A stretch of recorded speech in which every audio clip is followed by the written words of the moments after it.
누가복음 2장 22절부터 40절까지 봉독하겠습니다. 모세의 법대로 그들이 정결하게 되는 날이 차서 그들은 아기를 주님께 드리려고 예루살렘으로 데리고 올라갔다. 그것은 주님의 율법에 기록된 바 어머니의 태를 처음 여는 사내 아이마다 주님의 거룩한 사람으로 불릴 것이다 한 대로 한 것이요, 또 주님의 율법에 이르신 바 산비둘기 한 쌍이나 어린 집비둘기 2마리를 드려야 한다 한 대로 희생 제물을 드리기 위한 것이었다. 그런데 마침 예루살렘에 시므온이라는 사람이 있었는데 그 사람은 의롭고 경건한 사람이므로 이스라엘이 받을 위로를 기다리고 있었고 또 성령이 그에게 임하여 계셨다. 그는 주님께서 세우신 그리스도를 보기 전에는 죽지 아니할 것이라는 성령의 지시를 받은 사람이었다. 그가 성령의 인도로 성전에 들어갔을 때에 마침 아기의 부모가 율법이 정한 대로 행하고자 하여 아기 예수를 데리고 들어왔다. 시므온이 아기를 자기 팔로 받아서 안고 하나님을 찬양하여 말하였다. 주님, 이제 주님께서는 주님의 말씀을 따라 이 종을 세상에서 평안히 떠나가게 해주십니다. 내 눈이 주님의 구원을 보았습니다. 주님께서 이것을 모든 백성 앞에 마련하셨으니 이는 이방 사람에게는 계시하는 빛이요 주님의 백성 이스라엘에게는 영광입니다. 아기의 아버지와 어머니는 시므온이 아기에 대하여 하는 이 말을 듣고서 이상하게 여겼다. 시므온이 그들을 축복한 뒤에 아기의 어머니 마리아에게 말하였다. 보십시오, 이 아기는 이스라엘 가운데 많은 사람을 넘어지게도 하고 일어서게도 하려고 세우심을 받았으며 비방받는 표징이 되게 하려고 세우심을 받았습니다. 그리고 칼이 당신의 마음을 찌를 것입니다. 그리하여 많은 사람의 마음속 생각들이 드러나게 될 것입니다. 아셀 지파에 속하는 바누엘의 딸로 안나라는 예언자가 있었는데 나이가 많았다. 그는 처녀 시절을 끝내고 7해를 남편과 함께 살고 가부가 되어서 84살이 되도록 성전을 떠나지 않고 밤낮으로 금식과 기도로 하나님을 섬겨왔다. 바로 이때에 그가 다가서서 하나님께 감사를 드리고 예루살렘의 구원을 기다리는 모든 사람에게 이 아기에 대하여 말하였다. 아기의 부모는 주님의 율법에 규정된 모든 일을 마친 뒤에 갈릴리의 자기네 고향 동네 나사렛에 돌아왔다. 아기는 자라나면서 튼튼해지고 지혜로 가득 차게 되었고 또 하나님의 은혜가 그와 함께 하였다. 아멘. 라면 끓일 때 물을 다 끓인 다음에 집어넣습니까? 면하고 수프를. 옛날에 연탄불에 라면 끓일 때는 그렇게 해야 했습니다. 가스불로, 센불로 끓일 때는 끓일 필요가 없습니다. 한꺼번에 다 집어넣고 물 붓고 바로 끓이면 되죠. 그 스프가 좀 짜기 때문에 절반을 넣든지 다 넣으려고 그러면 라면 면만큼이나 그 채소나 뭐 감자나 이런 걸 같이 넣어가 끓이면 간이 맞아집니다. 특히 그 감자를 얇게 썰어서 넣으면 같이 끓여도 별 먹을만 합니다. 저는 물도 많이 붓지는 않아요. 물도 아끼고. 모질은 물은 또 더 부으면 돼요. 요새는 적당히 부어 먹을 만큼 쓸데없이 많이 부어가지고 짜게 해서 버리고 그럴 필요는 없습니다. 뭐 집에 있는 거 뭐든지 무든지 뭐 두부든지 그걸 집어 넣어가지고 면발만큼이나 그렇게 넣어가지고 끓이면 수프 다 넣으면 다 간이 많습니다. 우리 교회는 구청에서 여름 동안 냉방비를 지원해 줍니다. 여기 에어컨에 하살도 위로를 한두 번 정도 눌러주세요. 좀 추운 것 같아. 누가 할래요? 할 수 있는 분 없어요? 며칠 전에 작년에 쓰지 못한 냉방비를 8만원 정도 구청에 반납했습니다. 올해도 아껴 쓰고 반납할 겁니다. 나라 돈이라고 해서 낭비해서 되겠습니까? 교회에서 가져간 비닐봉투는 깨끗하게 사용을 하고 갖고 와서 반납을 해주면 좋겠어요. 그래야 환경 지킴이가 됩니다. 비닐 자꾸 만들면 안 되거든요. 지금 우리 재활용 창고에 가면 이거는 재활용이 안 됩니다라고 써붙여 놨어요. 과일을 싼 그 스티로폼 같이 생긴 거 요즘은 다 안 된다는 거예요. 왜 그런 걸 규제를 못 하는지 모르겠어요. 우리나라는 규제 천국인데 규제 때문에 나라가 망하는 판국인데 왜 그런 걸 규제를 안 하는가 몰라. 그런 것도 다 재활용이 되는 걸로 만들든지 재활용이 안 되는 걸로 못 만들게 해야 되지. 손에 들고 다니는 작은 선풍기를 5,000원 주고 샀습니다. 소음이 좀 있어서 나쁘지만 선풍기를 틀어서 추울 때는 그걸 옆에 두고 선풍기를 끄고 그걸 켭니다. 그럼 저한테 적당해요. 잘 사용하고 있습니다. 선풍기도 너무 세게 틀면 아침에도 재채기가 나와요. 처음에 움직이다가 왔을 때 더울 때는 세게 틀고 약하게 틀다가 그것도 추우면 그 다음에는 작은 선풍기를 트는 겁니다. 저는 들고 다니면서 사용하지는 않아요. 아침에 운동 갈 때는 아예 땀에 흠뻑 젖을 생각하고 그냥 다닙니다. 갔다 와서 다 씻는 거죠. 어떨 때는 뭐 일 보다 보면 젖은 게 다시 다 마르기도 하고 그럽니다.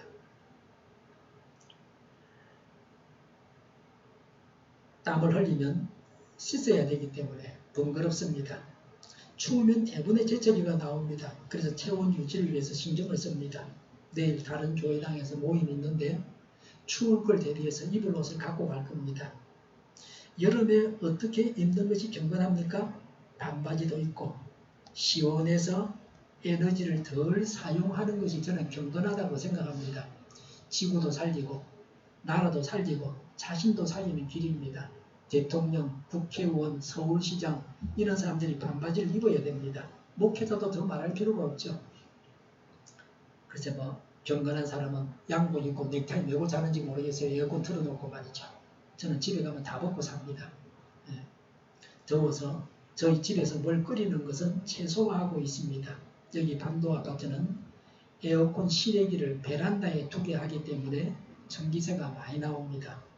열을 베란다로 퍼냈다가 그 열이 다시 집 안으로 들어오기도 하고 베란다가 뜨거우니까 전기가 많이 들죠. 자꾸 퍼야 됩니다. 히터는 겨울에 히터는 열을 집어넣는 거예요. 그래서 히터를 틀면 옆집도 따뜻해지는 효과가 나는데 에어컨은 열을 퍼내는 겁니다. 열 펌프거든요. 냉을 집어넣는 게 아니고 열을 퍼내는 거기 때문에 열을 막 퍼내면 옆집은 더 더워지는 거예요.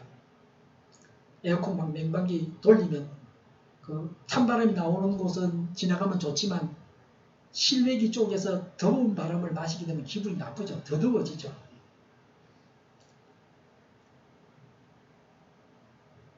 그래서 여기 사는 동안은 에어컨은 설치 안 하려고 합니다. 목양실에 에어컨 틀어놓고 뭘 끓인다고 하는 것도 별로 내키지를 않습니다. 여름에 땀을 흘리면 물을 마셔줘야 됩니다. 과일을 먹어도 물을 먹는 것과 같습니다. 당뇨가 있는 분들은 과일을 먹어서 혈당이 올라간다는 것을 염두에 둬야 됩니다.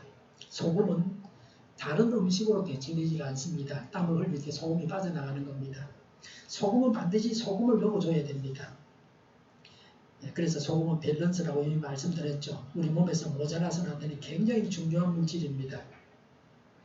평소에 짜게 드시는 분들은 경상도 사람들처럼 짜게 드시는 분들은 땀을 흘려도 소금 반숙 보충 안 해도 됩니다. 평소에 많이 짜게 드시니까.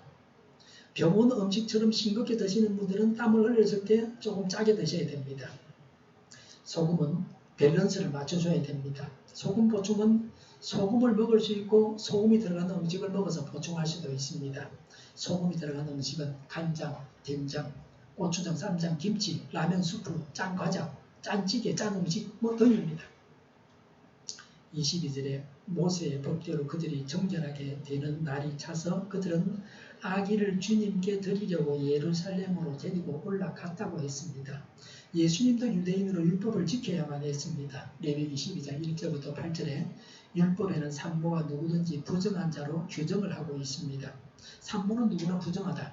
애를 낳고 나면 말이죠. 결례의 날은 아이를 낳음으로 부정하게 된 산모들이 정결의식을 행하는 날입니다. 남아를 낳으면 40일간, 여아를 낳으면 80일간 외출 및 성전 예배를 일체 금지시켰습니다. 집에서 편안히 쉬게 했다.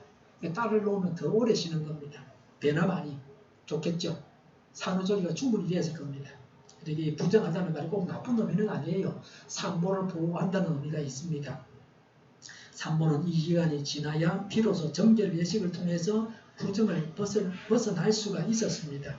23절에 그것은 주님의 율법에 기록된 바 어머니의 태를 처음 여는 사내 아이마다 주님의 거룩한 사람으로 부릴 것이다 한 대로 한 것이요 라고 했습니다. 출애굽기 13장 2절과 12절이 간주에 붙어 있는데 출애굽기 13장 2절 12절을 보면 이스라엘에서 난 모든 초태생 첫 아들은 하나님께 바치도록 규정하고 있습니다. 이것은 이스라엘이 출 이집트할 때 장자 재앙으로부터 구원받은 것을 기념하기 위함입니다. 이집트의 마다들은 다 죽었는데 이스라엘은 살아남았다. 그래서 마다들은 전부 다 하나님의 것이라는 거예요.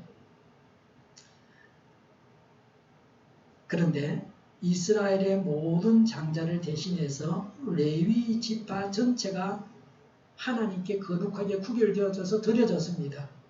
근데 장자의 수가 레위 지파의 사람 수보다 많았습니다. 그래서 그 많은 만큼 한 사람당 생명을 속하는 속전을 5세겔씩 바치고 동원된 것을 상징적으로 표시했습니다.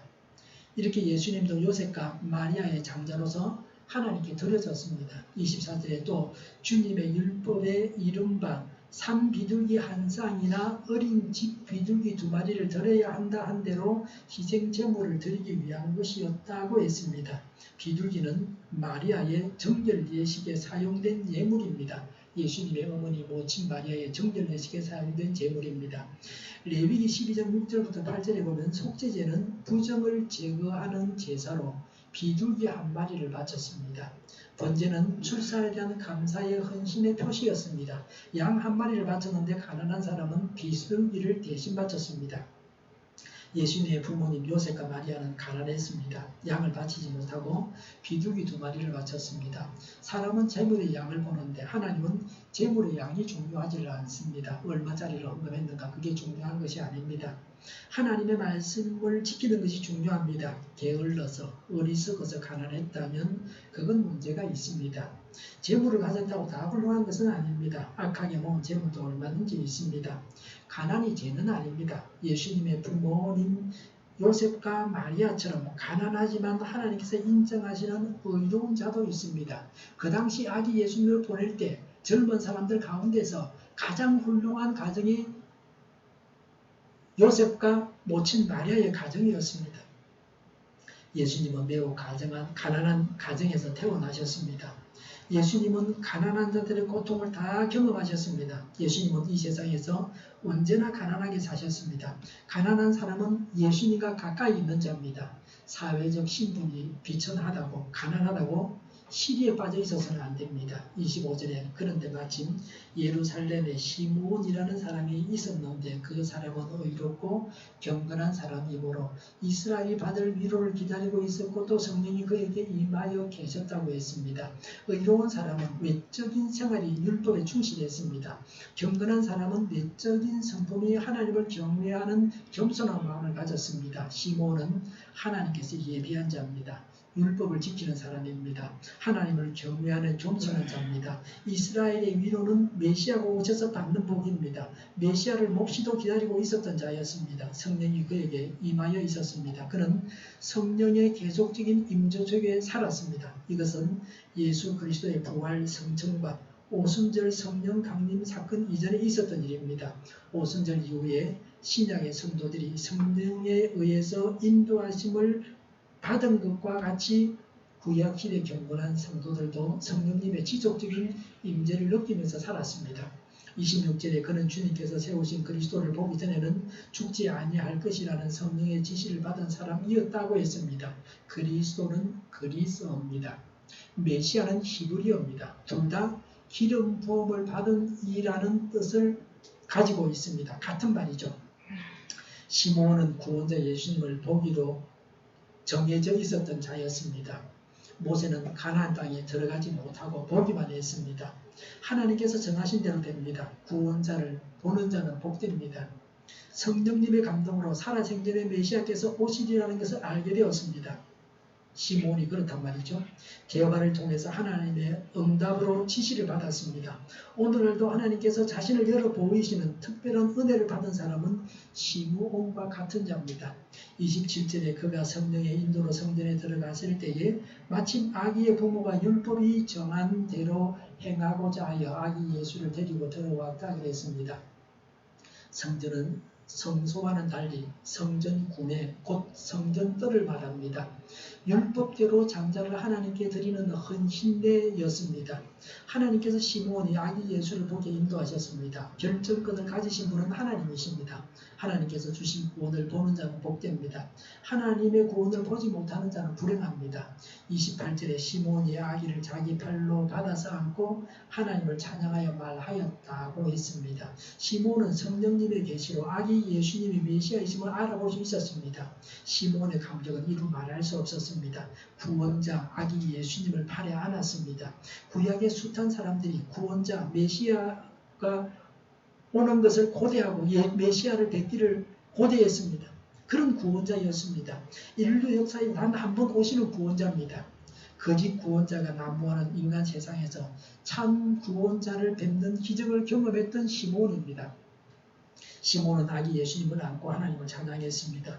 구원자를 보내신 분이 하나님이십니다. 그래서 하나님을 찬양했습니다. 29절에 주님이 이제 주님께서는 주님의 말씀을 따라 이 종을 세상에서 평안히 떠나가게 해주십시오 그랬습니다. 시므온은 죽기 전에 메시아가 오실 것이라는 하나님의 언약이 성취되는 것 외에는 아무 소망이 없었습니다. 따라서 하나님의 약속의 성취를 직접 목격한 시므온은 모든 것으로부터 평안과 자유를 누릴 수 있었습니다. 이제는 눈을 감고 죽을 수 있다는 말입니다. 성도의 죽음은 죄로 찌든 육신의 노예 상태에서와 일생의 긴 임무에서 벗어나는 것이라고도 할 수 있습니다. 자신의 사명을 다 감당하여서 이제 눈을 감을 수 있다는 겁니다. 하나님께서 자기에게 베푸신 은총을 받았습니다. 아기 예수님을 증언하는 사명을 다 감당하고 이제 죽을 수 있다는 겁니다. 30절에 내 눈이 주님의 구원을 보았습니다 라고 했습니다. 주님의 구원은 그리스도로 말미암아 성취될 구원을 말합니다. 시므온은 성령의 감동으로 인한 영적인 통찰력으로 앞으로 일어날 그리스도의 구속 사건을 미리 본 것입니다. 예수님이 바로 구원 그 자체입니다. 시므온은 그 당시 구원을 목격했습니다. 실로 아기 예수님을 그의 품에 안음으로써 구원을 손으로 만지고 자기의 것으로 소유했습니다. 하나님의 구원이 아기 예수님에게 있었습니다. 예수님을 통해서 자기 백성을 구원하십니다. 하나님은 항상 사람을 통해서 일하십니다. 31절에 주님께서 이것을 모든 백성 앞에 마련하셨으니 그랬습니다. 예수님은 공개적으로 이 세상에 오셨습니다. 예수님의 탄생은 비밀이 아니었습니다. 공개적인 사실이었습니다. 예수님은 유대인만 구원하러 오신 것이 아닙니다. 세계 모든 민족을 구원하러 오셨습니다. 그 당시 유대인들은 정치적인 메시아를 기다렸습니다. 자기 민족을 로마의 압박에서 구원해줄 정치적인 메시아를 기다렸습니다. 그러나 시므온은 다른 메시아관을 가지고 있었습니다. 32절에 이는 이방 사람들에게는 계시하는 빛이요 그랬습니다.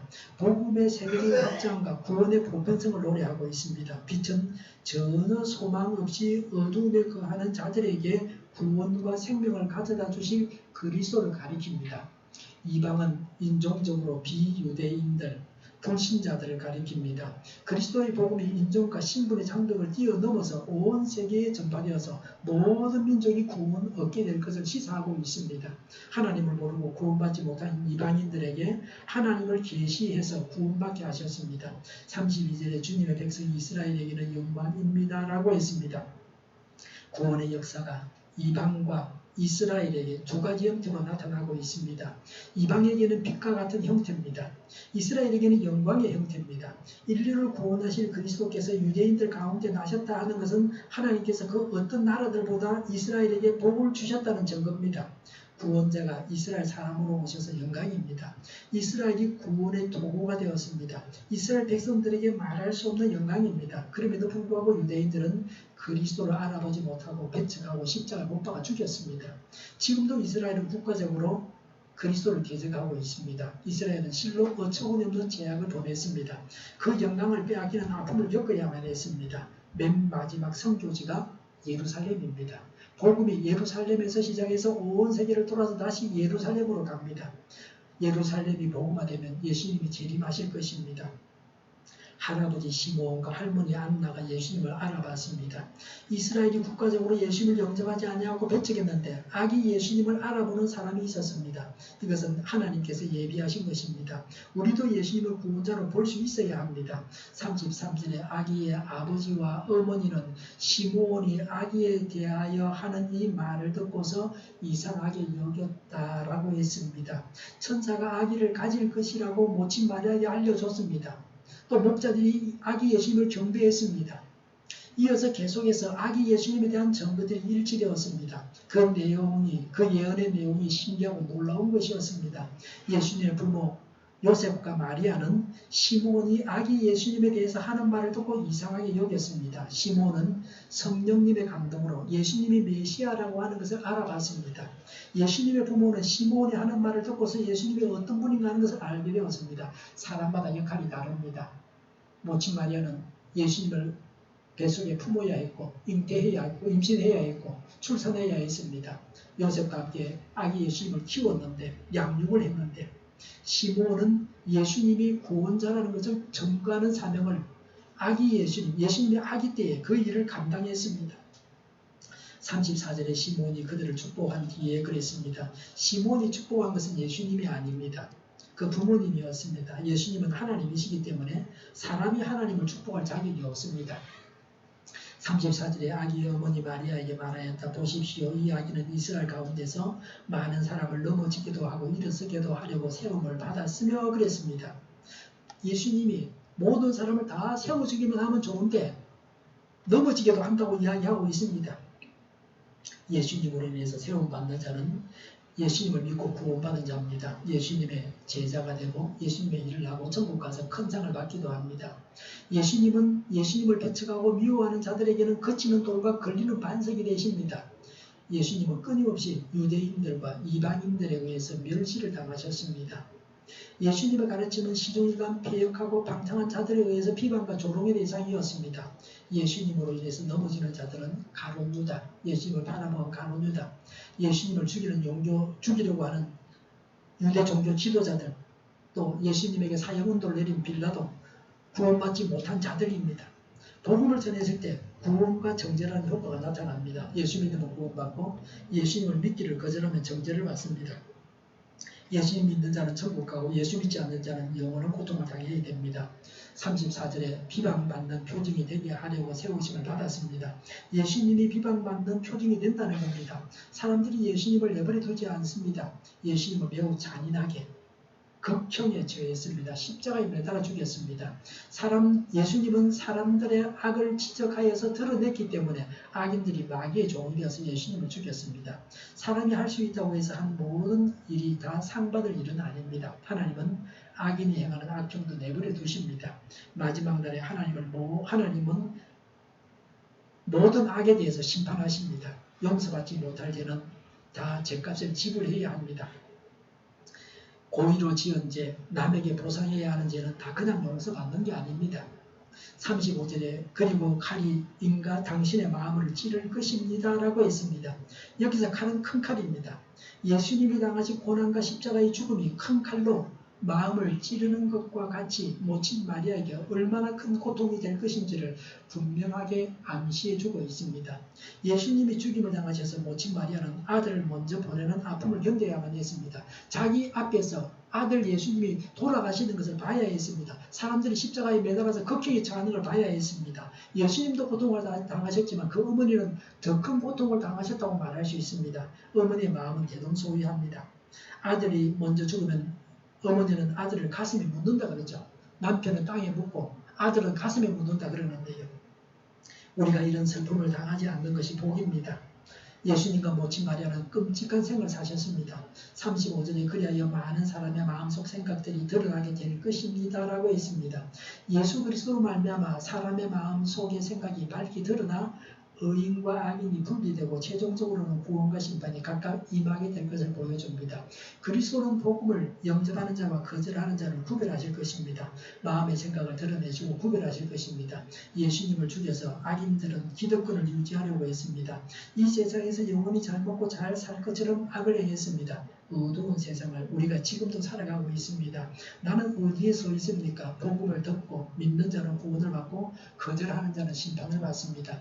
36절에 아셀 지파에 속하는 바누엘의 딸로 안나라는 예언자가 있었는데 나이가 많았다 그랬습니다. 안나는 한나, 사무엘의 어머니 한나의 헬라어 음력입니다. 할머니 예언자 안나는 아셀 지파 사람이었습니다. 36절에 그는 처녀 시절을 끝내고 7배를 남편과 함께 살고 37절에 가부가 되어서 84살이 되도록 성전을 떠나지 않고 밤낮으로 금식과 기도로 하나님을 섬겨왔다 그랬습니다. 그 당시 여인들은 15살쯤에 결혼을 했습니다. 안나는 7년간 남편과 함께 살다가 20대 초반에 가부가 되어서 84세가 되도록 한 60년 동안 성전에서 밤낮 금식과 기도로 하나님을 섬겼습니다.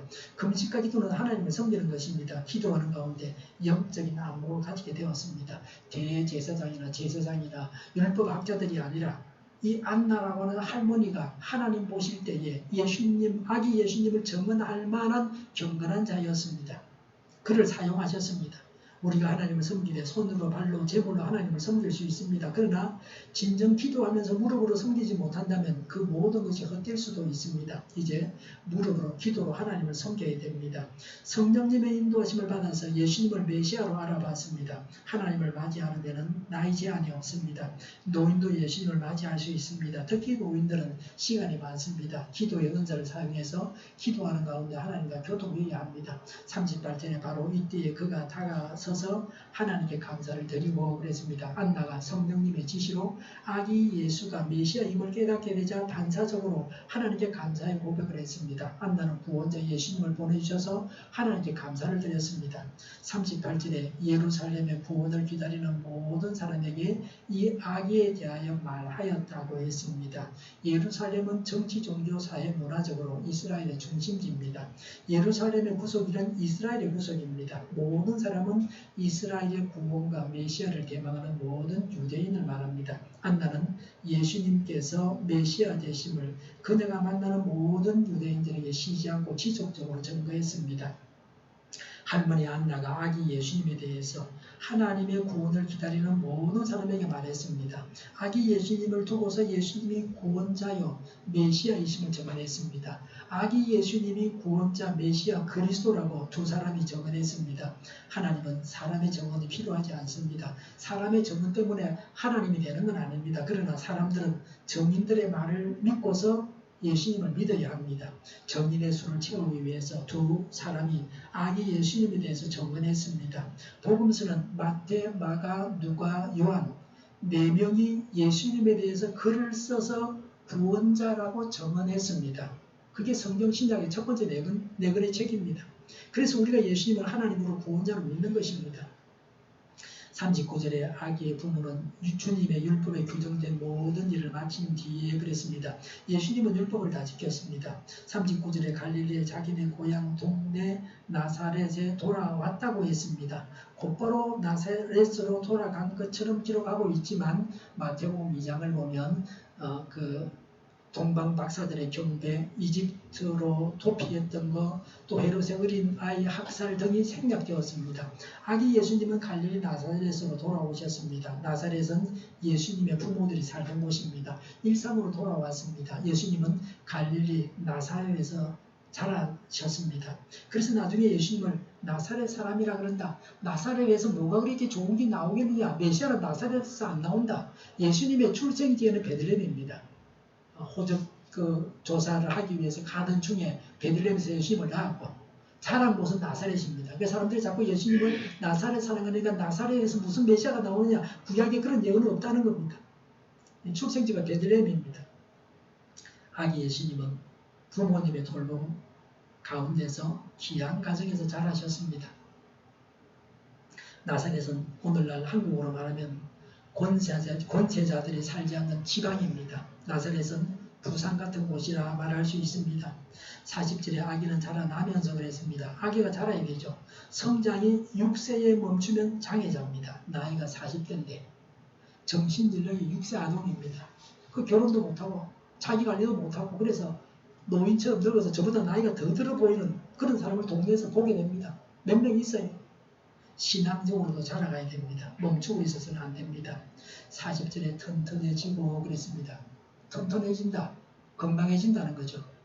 아이든 어르신이든 사람은 건강해야 됩니다. 튼튼한 것이 복입니다. 돈은 그 다음입니다. 아무리 음식이 산해진미가 있어도 튼튼하지 못하면 어떻게 먹겠습니까? 식욕이 없는데 먹으면 다 체하는데. 육체도 정신도 영적으로도 건강해야 됩니다. 헬스장에 저도 운동을 하면서 거기서 만나는 분들을 보면요. 다 근육이 좋습니다. 한 어르신은 80대인데요. 가슴 근육이 저하고 비교가 될 만큼 우람합니다. 그런 분들은 골다공증이나 당뇨병 같은 병이 없을 겁니다. 운동을 안 하면 뼈가 약해져서 골다공증이 옵니다. 아무리 칼슘제를 먹어도 소용없습니다. 먹기만 한다고 뼈가 단단해지는 건 아닙니다. 근육이 당을 소모하기 때문에 혈당을 낮추게 됩니다. 머리를 사용하면 배가 고픕니다. 두뇌가 에너지를 많이 사용합니다. 머리를 사용해야 치매와 멀어지게 됩니다. 머리를 사용하지 않아서 머리에 녹이 슬면 치매가 됩니다. 우리 모두 튼튼해져야겠습니다. 우리 모두가 아기 예수님처럼 튼튼하게 해주십사고 간구합니다. 40절에 지혜로 가득 차게 되었고 그랬습니다. 지식도 필요하고 지혜도 있어야 됩니다. 하나님으로부터 오는 지혜가 있어야 됩니다. 박사인데 지혜가 없는 사람도 있습니다. 무학자라도 머리가 영리하고 지혜로운 분도 있습니다. 우리가 돈을 어디에 써야 되는가를 잘 가려서 적절하게 써야만 건강하게 행복하게 천국길을 갈 수 있습니다. 술, 담배 이런 데 돈을 쓰면 되겠습니까? 40절에 또 하나님의 은혜가 그와 함께 하였다고 했습니다. 고린도서 13장 13절이 축도입니다. 하나님의 은혜와로 시작합니다. 하나님의 은혜는 모든 사람에게 필요합니다. 불신자들은 돈만 있으면 된다 그럽니다. 그래서 돈만 벌려고 합니다. 돈과 세상 것들만 복이라고 생각을 합니다. 하나님의 은혜를 알지 못하고 구하지도 않습니다. 하나님을 모르고 하나님의 은혜를 어떻게 알겠습니까? 사람에게 제일 필요한 것이 하나님의 은혜입니다. 아기 예수님도 이 세상을 살아가기 위해서 제일로 필요했던 것이 하나님의 은혜입니다. 한국의 대통령이 은혜를 베풀면, 미국 대통령 트럼프가 은혜를 베풀면 더 형편이 나아질 겁니다. 지평수가 넓어지고 한여름에 에어컨이 없어서 고생하는 일도 없을 겁니다. 뭐든지 말만 하면 다 될 겁니다. 하나님의 은혜가 어떤 세상 권력자의 은혜보다 더 고귀한 것입니다. 사람이 살고 죽고 병들고 건강하게 사는 것이 하나님의 손에 달려 있습니다. 하나님의 은혜가 우리 모두에게 넘쳐나기를 바랍니다. 정결례는 제 가운데 사는 인간을 정결케 하기 위해서 피 뿌려 희생의 제사를 드리는 의식입니다. 예수님은 무죄하셔서 이런 의식은 예수님에게는 필요 없었습니다. 그러나 예수님은 우리를 구원하기 위해서 율법 아래에서 나시고 율법이 요구하는 바를 다 이루셨습니다. 무죄하신 예수님께서 우리를 구원하시기 위해서 율법의 묘례를 메고 사셨습니다. 이런 예수님을 묵상하면서 죄를 멀리해야 됩니다. 예수님께서 우리를 구원하셨듯이 우리도 다른 사람을 구원하는 일에 헌신해야 합니다. 메시아를 대망함으로 시몬이 예수님을 대환영하고 있습니다. 오늘날도 사모하는 자들은 하나님께서 채우십니다. 시몬은 예수님이 메시아이심을 드러내고 있습니다. 메시아를 만난 사람은 다 복음에 적응이 되어야 합니다.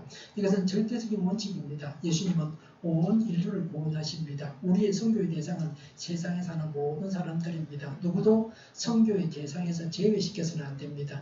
예루살렘에 많은 사람들이 살고 있었지만 시므온과 안나만이 예수님을 알아봤습니다. 예수님을 알아보고 하나님의 뜻을 알아볼 수 있는 영적인 통찰력을 가져야 됩니다. 어떤 사람에게 영적 통찰력이 주어집니까? 시므온처럼 하나님 말씀 따라 살고 하나님을 경외하는 겸손한 마음을 가져야 합니다. 안나처럼 금식하며 기도하면서 하나님을 섬겨야 합니다. 예수님을 묵상하고 죄를 멀리하고 성결한 자가 되고 예수님을 구원자로 전하고 열매가 풍성하게 해야 합니다. 금식하고 기도하면서 하나님을 경외하며 겸손하고 성장해 가야 합니다. 구원을 보고 구원을 전하고 구원하는 하나님의 도구가 되어야 되겠습니다. 기도하겠습니다.